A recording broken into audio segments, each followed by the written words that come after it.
isn't it obvious, I mean, logically, statistically, whatever, that either you've got a whole bunch of different groups, and they're all wrong, except one, that's our group, of course, they're all wrong, you can see they're deluded, so it's our mission now to undelude them, to wake them up and make them see the error of their ways and bring them over to where we are, which is in, the bright light of truth and understanding and wisdom. Or else, if they persist in their point of view, which is incompatible with ours, we can only construe that, we can only regard that as potentially to our detriment, insofar as they can either threaten our sense of reality, our sense of what is right and wrong, what is true and false, or else they can threaten us physically by raising themselves up against us in a political fashion for some political reason, which is, it happens. So that's one possibility. The other possibility is that there are all these groups and they're all wrong, and those groups consist of all the people in the world. There's no one person outside of that group, outside of those, that doesn't belong to one of those groups. So you can put them all together in one giant group, the group of people who are deluded in various ways, and that none of them are right. And I think that's more likely the case. And if that is the case, and I'm pretty sure it is, then we have to doubt our own sense of reality. Well, it's something that's not easily done. I don't think anyone is going to voluntarily do that. But we have to say that our sense of reality is identical in the way, in its sense, in its qualia, in its qualitative sensation in our conscious minds. Our sense of consciousness is identical with that of any deluded person, however deluded they might be.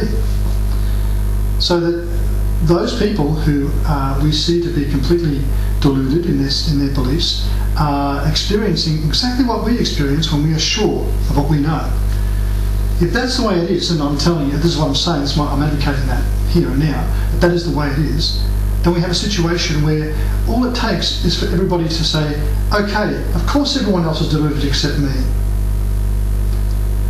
which leads to a high probability that of course everyone's deluded, including me. I mean, it's intuitively repugnant, but nevertheless it's statistically and logically, more likely. As soon as everyone says, yes, you're all deluded, and I guess I am too, but at least I'm not with you in your particular belief, I'll have to modify my belief to get it right, just like you'll have to do, then we're all in the same group. We're all in the same group as soon as we do that. What's stopping us from seeking, actively seeking a higher consciousness or a better consciousness or a greater sense of an understanding of reality in the world is that we're busily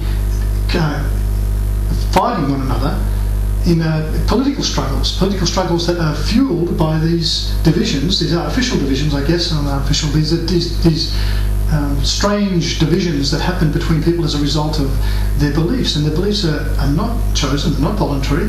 They're beliefs which come upon them as a result of their upbringing, their culture, and their experience. And they're always going to be different because everyone's experience is different, and most people's cultures, where cultures are different, people's families are different, people's circumstances and experiences are always different. Therefore, their beliefs are going to be different, and their view of the world and themselves is going to be different. Therefore, what they depend upon for a sense of self is itself going to be something that's open to question, which they themselves can't question, but those who are not like them will question, and that will seem like a personal attack.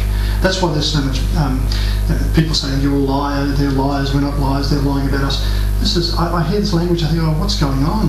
What's going on? They're encouraging their own groups to accuse the opposing groups of being liars and being subversive, and it's just subversive, and it's just not helpful. In fact, it's counterproductive, because if people are seeking the truth, it shouldn't be let's destroy those threats to our sense of what is real. That's not the way to seek the truth. The way to seek the truth is to find out what is going on. Why are there so many deluded people? The answer to that question answers the question whether or not you're deluded. If there are so many deluded people for a reason that's easy to be understood, that reason, if it applies to all those different groups and all those different lands and all those different circumstances and times throughout the world, that reason either does or does not apply to you, to us, to me. And it's pretty obvious that if it applies to all the rest of the world, that it must apply to us as well, despite our intuitive sense that it can't possibly do so. So that's what it takes. It takes saying, the world is mysterious, people are deluded, I'm a person, I'm deluded too.